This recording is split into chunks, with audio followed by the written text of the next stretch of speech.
छत्तीसगढ़ राज्य स्थापना दिवस के मौके पर राज्योत्सव 2024 का भव्य आयोजन किया गया। वहीं इस दौरान कार्यक्रम स्थल पर विभिन्न शासकीय विभागों की विकास प्रदर्शनी लगाई गई। वहीं इस विकास प्रदर्शनी में शिल्पग्राम का स्वरूप भी दिखाया गया। शिल्पग्राम में छत्तीसगढ़ की कला संस्कृति की झलक देखने को मिल रही है। देखें हमारे ब्यूरो प्रमुख अखिलेश तिवारी की ये खास रिपोर्ट।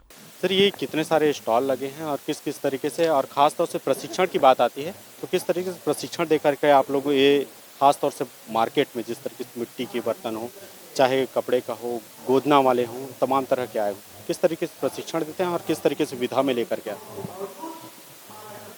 यहाँ शिल्पग्राम में राज्योत्सव मेले में शिल्पग्राम के अंतर्गत कुल 60 दुकानें हमने लगाई हुई हैं, जिसमें हस्तशिल्प का भी है, हैंडीक्राफ्ट का भी है, माटी कला का भी है। इसमें सभी तरीके के हैं और इसमें हम खादी बोर्ड का भी है। तो इसमें हम पीएमईजीपी योजना के अंतर्गत उनको प्रशिक्षण देते हैं, उनको हम सामग्री भी देते हैं। जैसे अगर किसी ने चरखा खादी में ट्रेनिंग लिया है तो उनको हम अंबर चरखा भी प्रदान करते हैं, जिससे उनको समूह जो है बना सके। उसके बाद वो जो सामग्री बनाते हैं उसको हम यहाँ पर ख़रीद भी लेते हैं अपने यहाँ। उसको जो रायपुर में हमारे लोकल शॉप्स हैं वहाँ पे उसके माध्यम से देते हैं। शबरी है हमारा शिल्प के लिए, हस्तशिल्प के लिए, वैसे ही हैंडलूम के लिए बिलासा है। तो उन शॉप्स में हम खरीदते भी हैं और उसको हम बेचते भी हैं। तो सर, ये ग्रामीण अंचल के जो लोग रहते हैं वो अब भी अछूता हैं कई अंचल में, क्योंकि प्रसार के माध्यम जो है नहीं पहुँच पाते हैं, इसलिए अछूता ही हो जाता है। उनको प्रशिक्षण देने के लिए किस तरीके से आप लोग सामने लेकर के आएंगे ताकि वो लोग भी बढ़ चढ़ करके हिस्सा ले सकें और अपनी आर्थिक स्थिति मजबूत करें? हम हर साल जितने हमें टारगेट दिए जाते हैं प्रशिक्षण के लिए, हर साल हम नए ग्रुप चूज़ करते हैं।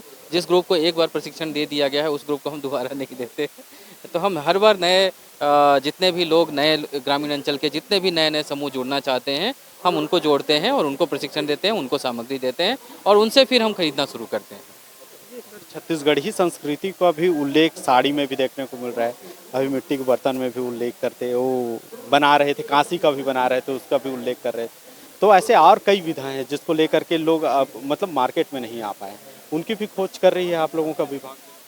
नहीं, हम सभी तरीके के जितने भी तरीके के हमारे आर्ट हैं, चाहे वो गोदना आर्ट हो या ट्राइबल जितने भी कल्चर हैं, वो सभी हम इंट्रोड्यूस करते जा रहे हैं। आप देखेंगे चाहे साड़ियाँ हों, चाहे हमारे बिलासा में भी जो साड़ियाँ मिल रही हैं उसमें भी हम सभी आर्ट को इंट्रोड्यूस करते जा रहे हैं, ताकि हर समय, और ये जो कपड़े का और शिल्प का जो मार्केट है ये बहुत डायनेमिक होता है।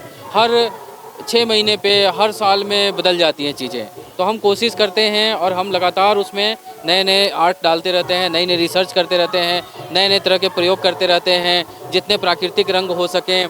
क्योंकि हमारे बस्तर और नॉर्थ जो हमारा छत्तीसगढ़ है, सरगुजा अंचल, वो दोनों ही इन संसाधनों से भरपूर हैं। तो हम उसको भी यूज़ करते हैं और उन सभी आर्ट्स को, नए नए आर्ट्स को हम इंट्रोड्यूस करते जाते हैं, ताकि हम दुनिया में नए नए चीज़ें दे भी सकें। छत्तीसगढ़िया नई नई चीज़ों को हम परिचित करा सकें। गोदना पेंटिंग है, गोदना टैटू, आजकल टैटू बोलते हैं, पहले गोदना शरीर में गोदना गोदाते थे पहले। तो आपका पहले शरीर में गोदना गोदे हो कब? जी हाँ। तो अब इस साड़ी में उल्लेख कर रहे हो, क्या ये साड़ी जो बिक रही है कितने की बिकती है और कितने की होती है? ये दुपट्टा 1500 2000 में बिक जाता है। हाँ, साड़ी है, कोसा की साड़ी 8500, 8000, 9000, और जैसे स्टोल है 1000, 1500 ऐसे बिक जाता है। अच्छा, जो आप लोग बना रहे हैं इससे आर्थिक स्थिति मजबूत हो रही है आप लोगों की? जी, गाय की ये परंपरा, हम लोग परंपरा है।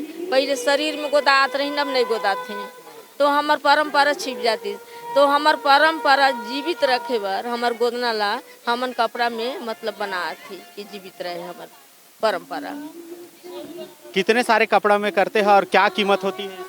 ये साड़ी में, दुपट्टा में, बेडशीट में, दीवार में, हर चीज में हम ये में पेंटिंग करते हैं। हाँ, परंपरागत है कि इसको अलग से सीखे उखे हो कहीं से? नहीं नहीं, ये परंपरा हम लोग दादी पुरखा सब परंपरा, पहले शरीर में गोदाते थे, जैसे कि गोदना। मैं 10 साल का था, मैं शरीर में गोदना गोदी थी 10 साल का। अब नहीं गोदाते, तो अब ये कपड़ा में। माटी कला बोर्ड के तहत कई ऐसे प्रतिभागी हैं जो यहाँ अपनी जो कला है उसके प्रस्तुतिकरण कर रहे हैं और निश्चित तौर पे बनाने का अथक प्रयास भी कर रहे हैं और लगातार माटी के जो मूल्यवान चीज़ हैं, चाहे दीपक हो, चाहे मिट्टी के बर्तन हो, तमाम तरह की चीज़ों का ये बना करके बनाते हैं और इसको सेल आउट भी करते हैं। ये जो बनाने की जो परंपरा है आप लोगों की, ये पैतृक है कि आप लोगों को प्रशिक्षण दिया गया है? ये पैतृक परंपरा है। मेरे दादा लोग बनाते थे, मेरे पिताजी बनाते थे, मैं बनाता हूँ, सब उन्हीं लोग की देन है सर, जो मैं यहाँ तक ये सीखा हूँ सर। और इससे जो सरकार की जो प्रशिक्षण कला चलती है, प्रशिक्षण देते हैं, कई तरीके से मिट्टी के बर्तन बनाने के लिए सिखाते हैं और तरह तरह के माटी कला बोर्ड के द्वारा लगातार प्रशिक्षण भी लिए जाते हैं। कभी आप भागीदारी निभाए उसमें या कभी प्रशिक्षण लेने गए? जी, मैं माटी कला बोर्ड की तरफ से ये हूँ सर, वहीं का कर्मचारी हूँ। जी तो आप लोगों को प्रशिक्षण भी देते हैं? जी, प्रशिक्षण होता है सर। ये हमारे जो यूनिट है ना, माटी कला बोर्ड के यूनिट है प्रदेश में 5 जगह, वहाँ प्रशिक्षण देते हैं सर।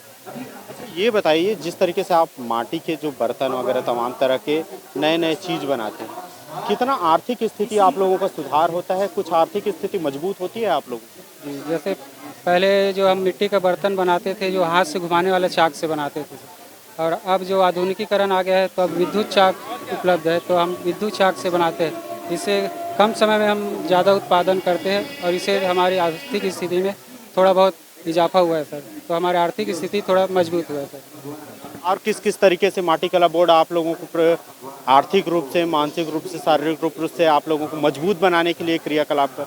जी, माटी कला बोर्ड के द्वारा शिल्पी है जो कुम्हार शिल्पी, उसको प्रशिक्षण दिया जाता है और उसको प्रशिक्षण के उपरांत उसे रोजगार से जोड़ा जाता है। जो उसका परंपरागत जो व्यवसाय है जो माटी कला का, उससे जोड़ा जाता है। इससे उनको रोजगार उपलब्ध होता है और उसके द्वारा उससे आर्थिक स्थिति में सुधार होता है। अच्छा, आप वहाँ के कर्मचारी भी हैं, आप भी ग्रामीण अंचल में जो लोग हैं वो जुड़ नहीं पाते हैं, खास तौर से माटी कला बोर्ड से या फिर यहाँ के प्रशिक्षण के तौर पे, उनको किस तरीके से जोड़ा जा सकता है? इसके ऊपर आप किस तरीके से जुड़े हैं, जिसको हम लोगों के चैनल के माध्यम से अगर देखें तो जुड़ना चाहे तो किस तरह से जुड़ सकते हैं? जी, पहले मुझे ऐसी जो एग्जीबिशन मेला वगैरह लगता था उसमें ऐसी डेमो स्टेशन के लिए बुलाया जाता था, तो धीरे धीरे मैं आता रहा और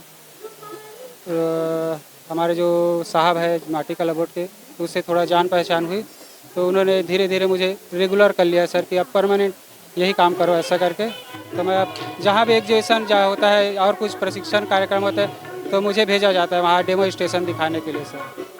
जी, ये तो थे चक्रधारी जी, जो निश्चित तौर पे आप देख सकते हैं किस तरीके से माटी के जो शिल्प हैं और माटी के जो खास तौर से जो मटकी है, छोटा सा मटकी बनाने का जो प्रयासरत है, निश्चित तौर पे देखने को मिल रहा है। और लगातार जिस तरीके से जो माटी कला बोर्ड है अलग अलग विधा को लेकर के और अलग अलग तरीके से जो बनाने की जो क्रियाकलाप है, निश्चित तौर पे लोगों को सराहनीय तौर पे और आम जन को, खास तौर से जो ग्रामीण अंचल से आते हैं, उनको किस तरीके से माटी कला बोर्ड की ओर जोड़ा जा सकता है, इसके ऊपर खासा प्रभावित कर रहे हैं और फोकस किया जा रहा है। कैमरा पर्सन दीपेश के साथ अखिलेश तिवारी, ANB न्यूज़, रायपुर, छत्तीसगढ़।